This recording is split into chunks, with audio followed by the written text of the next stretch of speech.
Hi, my name is Elaine Holden, and I am the host of Education Matters here on Channel 96, Nashua, New Hampshire. Thank you for joining me today. And thank you, all of you who have been in touch with me and asked questions and made comments about my previous shows. I very much appreciate both your comments and the fact that you've been able to get in touch with me and say some very positive things. One of the things I've noticed is that when I talk about reading and reading instruction, I get the most feedback from my listeners. So I have the strong feeling that you're very interested in how reading is taught here, both in New Hampshire, New England, across the country. And so I wanted to share a little bit of research with you today. This research goes back probably to, starting in 1985 with the Health Research Extension Act, providing monies to the National Institute of Child Health and Human Development to really research how children learn to read. And what we have found is that from that first 10,000 database research study, all the way through the 210,000 database study, those numbers haven't changed as far as how children learn to read. So what we know very clearly at this point in time is that there are very specific ways that children need to be taught to read and that children learn to read. And the teaching has to match the learning. And this is the important thing. One of the areas that is of greatest concern is how teachers learn themselves about language and teaching of reading, and then how they are in turn able to convert their knowledge to their teaching methodologies to help children learn to read.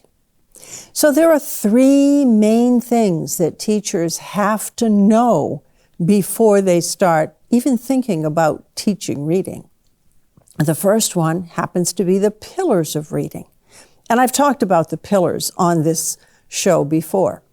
The other one has to do with the multisensory techniques that we employ to teach children to read. Things as simple as when you say a word for spelling, you say, for example, tip, and the child says tip and taps it, t-ip. One phoneme for each finger, right? And of course, if you have two syllables in a word, you would have happy, you would happy, happy. And you tap the syllables and then you slide it down for the word and then you say h-a-p-p-e or h-a-p-e. And you know if it's a short vowel sound in the first syllable, h-a, that you have to double the interior consonant to keep that syllable closed so you have a short vowel sound. And that's a visual signal to the reader. We don't say hap-pee, we say ha-pee, okay? And there's all those multisensory pieces, and I've talked a little bit about those too. And the third one, which is the most fascinating for me, has to do with the structure of the English language. And that's a real big deal, because if you're not teaching to the structure of the English language, you really don't have an understanding of the structure of reading, because we teach to the structure of the English language. So let me give you an example. Right now, and this is not a very well done, I am sorry to say.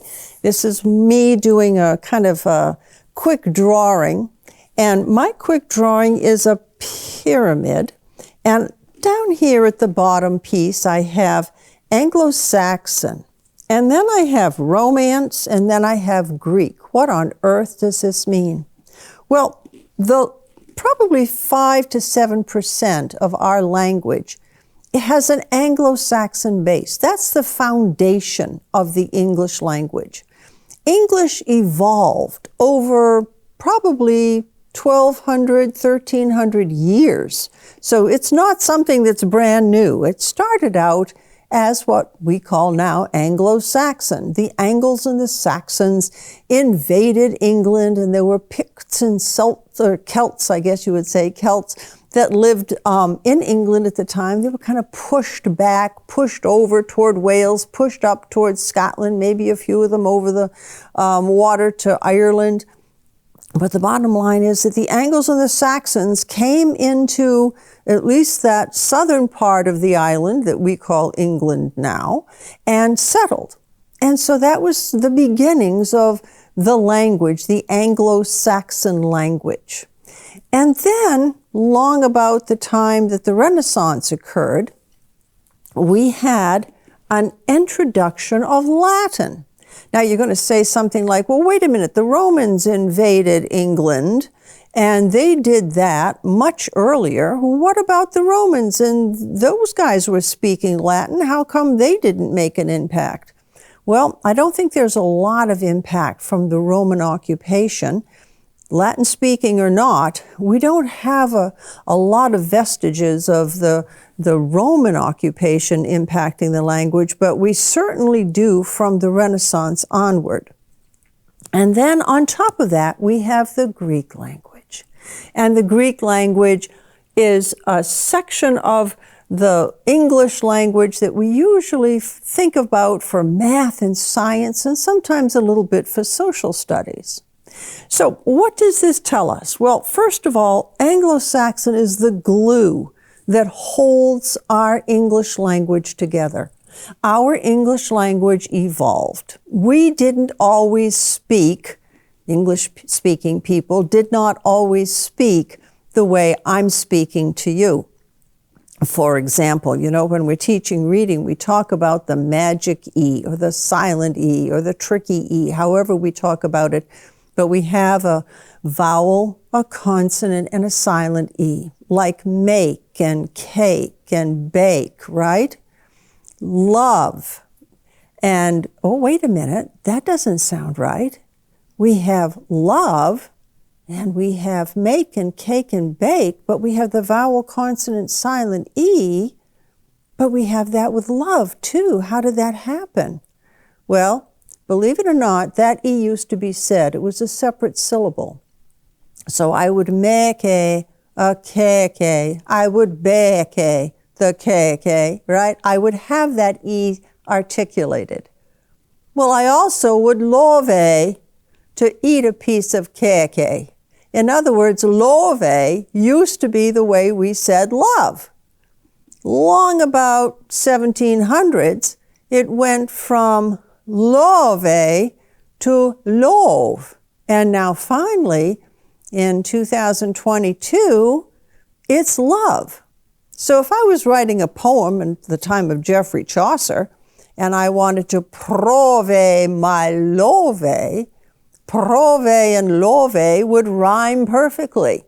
And it would be fully understood by those Anglo-Saxon speakers, those early English speakers, with no problem. Now in 2022, I want to prove my love.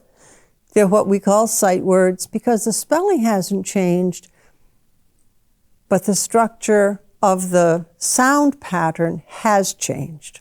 And so we technically call those sight words simply because we don't say love and prove anymore. We say love and prove. At the same time, the E on the end of those vowel, consonant, silent E patterns has become silent.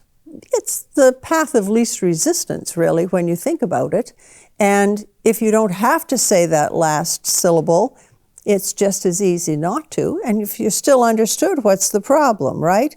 So at that point, that silent E became totally silent. It was no longer articulated, as I said. But now we say, well, it reaches under the consonant and makes that preceding vowel say its own name. So that structure is pretty regular, except for love and prove and a few other very small variations, okay? So that's an interesting piece. But if a child is taught patterns, and a child has make and cake and bake and all of those other words, And that child says, wait a minute, I've come to LOVE, why doesn't it say loaf? If a teacher doesn't know the changes in the language, and a teacher doesn't understand the history of the language and the progression from Anglo-Saxon, say in Geoffrey Chaucer's time, all the way through to 2022, how can they explain these differences? And to say, well, you just have to memorize it, really doesn't cut it for a lot of kids. In fact, it seems that English is now a very confusing language, but it really isn't. In all honesty, 96% of the words in English can be spelled phonetically if you understand, for example, what we call the ending structures when we're adding suffixes to the words, and when we're adding those variant sounds based upon the origin of the language. So what's the biggest origin of the language? Well, here we have our Romance layer. And that is the real cool thing. That's where Latin and French and Spanish and Portuguese, all those lovely Romance languages, have come in to contribute to the English language. And it does start out with Latin. Latin is like the foundation for our Romance languages, right? So we have that Latin layer. So what do I mean by that? Well, I talk about Latin roots, and I talk about Latin prefixes. And what would a root be? Let's take a typical one. Let's take port. Port means to carry. Now, I have a table here, and the legs support the top of the table. Support. Sub is below, beneath, or under. So these legs are below, beneath, or under the tabletop, and they support the table. But you're saying, wait a minute, you just said sub. That's spelled S-U-B. But I know that support is S-U-P. What's up with that? Well, again, with understanding the language. If you say B, and I'm going to put my finger on my voice box right here, B, and B is a plosive. It's called a bilabial plosive, and it's voiced right down here in my throat. If I say P, it's the same movement of my mouth. It's the same bilabial plosive, but it's not voiced. B and P are identical, except one of them is voiced and one of them isn't. We don't say two bilabial plosives together. So the S-U-B becomes S-U-P. Remember I said we have to have that consonant at the end of the syllable to keep the vowel short? Well, that second P is there to keep that first syllable sup short. It's support. The S-U-B changing to S-U-P is called an assimilated prefix. And the prefix has assimilated from the Latin into the English language. So we don't say subport, we say support.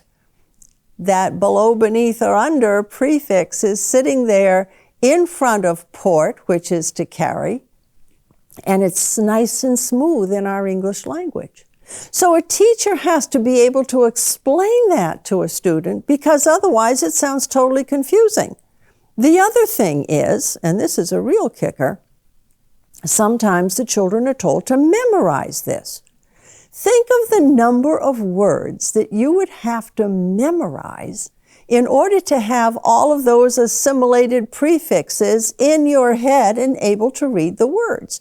It doesn't make sense. It flies in the face of logic.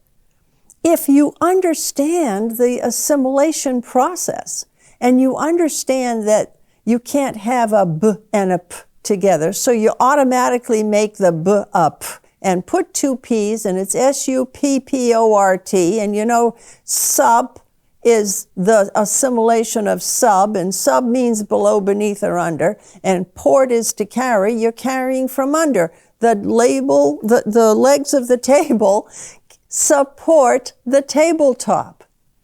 But wait, there's more. If you have port and you have to carry, you can transport across, right? Trans is across. Report, carry it back. Import, carry it in. Export, carry it out. Deport, carry it in reverse. Think of all the words you can make just by adding prefixes to this simple little word port. And think now about all of those other basic roots that we have that come to us from Latin. So, ject. I got my flu shot a couple weeks ago. The nice lady in the CVS came over and she said, I'm going to inject the flu vaccine into your shoulder. Ject is to throw. So she's going to throw it in. And that's what she did. The little needle went in, I got my shot. But you can reject, throw it out, subject, throw it under, right? When you subject something, you're scrutinizing it. You're looking at almost like under a microscope. And you can do all kinds of things with spec, for example. Spec, to see or to look. Inspect, suspect, another assimilation there. Respect, look back. Disrespect, don't look back. All of these prefixes and suffixes go with these basic roots. I can take the 10 basic roots, I can add prefixes and suffixes, mix and match, and I can make probably 12,000 new words. That's a huge increase in the words in the English language, right? Yeah. And so when we have that Romance layer, we have added tremendously to the number of words available to us, but it's actually added in a very systematic, very regular way, so that if you understand the prefixes and the suffixes, you understand the assimilation of the prefixes, and you understand the roots themselves, and that the roots have meaning and the prefixes and the suffixes have meaning, then you're able to help the children increase their knowledge of the vocabulary at the same time as when they do what's called structural analysis. They're analyzing the structure of the word. Supporting, supporting. Port, to carry. Sub, below, beneath, or under, assimilated to sup. And then ing, the act or art of doing. Present tense. So the legs of the table are supporting the tabletop. At the same time, if the child can recognize SUP, knows it's assimilated, and then PORT, recognize it as a group to carry, and the ing ending, ing, the act or art of doing, they are reading it carefully, they're analyzing the structure, and they're able to make sense of the word at the same time that they are increasing their ease of reading. They're becoming more automatic in the process. And so now what about this third layer? Well, this Greek layer has to do with what's called combining forms. And I will tell you right now that if you have a teacher that talks to you about the Greek addition to the language and says, and the Greek roots, they might not have had as much education as they think they have, because they're not roots, they're combining forms. The roots in Latin, in the Romance layer, have the greatest weight as far as meaning goes. And you can gain a lot of understanding just by knowing that root. But the combining forms in Greek are very different because they have weight that's equal for each form. So if I say bio is life, And graph is write. Biograph, which we're going to combine and move around a little bit for the word biography, okay? You're writing about somebody's life. So bio and graph have the same weight. Auto means self. Autobiograph, autobiography, self-writing. You're writing about yourself. So these are the sorts of things where you have the same weight to these combining forms.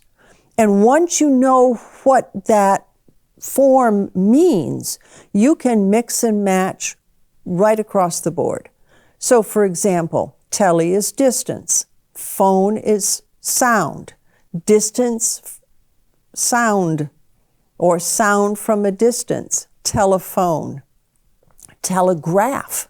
Graph is right from a distance. Remember the telegraph and Samuel Morse, 1837, something like that. And we have telephone, telegraph, phonograph, writing with sound. And of course, those vinyl discs in the machine that make music, phonograph. And these are the sorts of things that we have for those combining forms.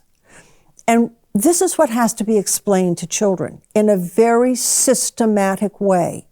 So when you're teaching reading to children, one of the major things that teachers have to know themselves is a really strong foundation of where we get English. Where does English come from? It comes from Anglo-Saxon, which may only be 5 to 7% of the language, but it's the glue that holds the language together. Those are the small words. And then we have our Romance layer. And don't forget, the Battle of Hastings, 1066, when the French came in. Suddenly French started to come into at least the higher echelons of society. And I always used to say to my graduate students, if you hear a word about, say, an animal that's still on the hoof on the farm, like cow, that's Anglo-Saxon origin. But if you hear about le boeuf, beef, cooked on the table, it's probably French. So the fancier words, the cooked words, if you will, are the French layer that has come in and that becomes the Romance layer. And the on the hoof words, the farm words, chicken, cow, pig, those are the ones that are Anglo-Saxon. But that holds our language together. And then the Greek, of course, has that lovely topping almost on the cake.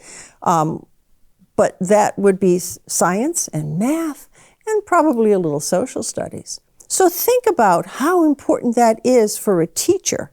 Think about how important it is for a child to understand why these words are spelled this way, why these words are structured this way.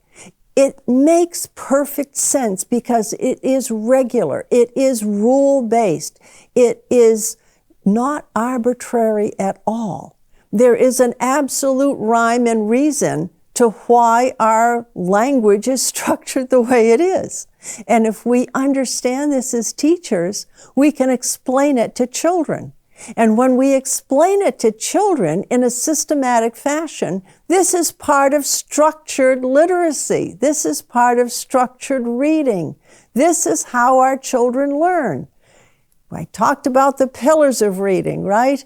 The phonology, those 45 sounds, how critical they are. And then you match the sounds to the phonemes, to the phonemes to the phonograms, the visual structure. That's the phonics piece. That's a second piece. And then we talk about automaticity and fluency and how important it is to read smoothly. But you're reading smoothly if you can make those sound symbol associations. You're also reading smoothly if you don't have to stop and think what the word means, because when you're doing that analysis of how you're going to read the word and flex for the syllable, you already have the knowledge of what the prefix, the suffix, and the root or the two combining forms mean. And you've clicked right in for meaning and you can move smoothly along across that line of print. And that contributes to comprehension. And that's one of the ways we teach comprehension. So it all goes together. It all flows very nicely in a very structured way. Unfortunately, the balanced literacy approach is very haphazard. We cannot afford to do haphazard instruction. It has to be direct, it has to be systematic, and for many of our children, it has to be multisensory. And it can be, as I said, as simple as tapping out a word. When I do my simultaneous oral spelling, I have to reinforce the phonemes. I point to my mouth. I make the sound. P. I point to the child. The child says P. I beckon, and the child language labels the sound, P. Then I point down, and the child writes with their finger on something that's going to give them tactile feedback. Maybe it's felt, maybe it's velvet, who knows whatever works for them. Sand, I don't care what it is, it's different for every kid, right? Bottom line is that I go through this procedure, I have the multisensory interaction with the child. All of that is done in a very systematic way. And when you combine those multisensory techniques, along with understanding how you're addressing every pillar of reading, and you know what the structure of the language is. These are the three major components that teachers have to have in order to teach reading effectively and efficiently. This is not something that happens in 1 or 2 classes. The pre-service instruction for this is many hours. And the most important part of that pre-service instruction is a minimum of 100 hours of supervised practicum one-on-one. The child benefits from systematic, structured reading instruction. The teachers benefit from being trained how to teach in a very structured manner. Their ability to intervene and to help children learn to read is heavily dependent upon their pre-service training. And until we have our students in colleges and universities correctly instructed in how our language is built, how it developed, how it is structured, they, as teachers, will not be able to teach effectively. And we need effective instruction to pull ourselves out of 35% at or above grade level and 65% below grade level in reading nationwide. We have a lot of work to do. Parents, if you're listening to this, or grandparents, I want you to know that this half hour of our language, as far as how it is built, how it is structured, is more than most of our college students have ever received in the 4 years that they have been in training to be teachers. Remember that when you're asking questions about how your child or grandchild is being taught to read. Thank you for joining me today.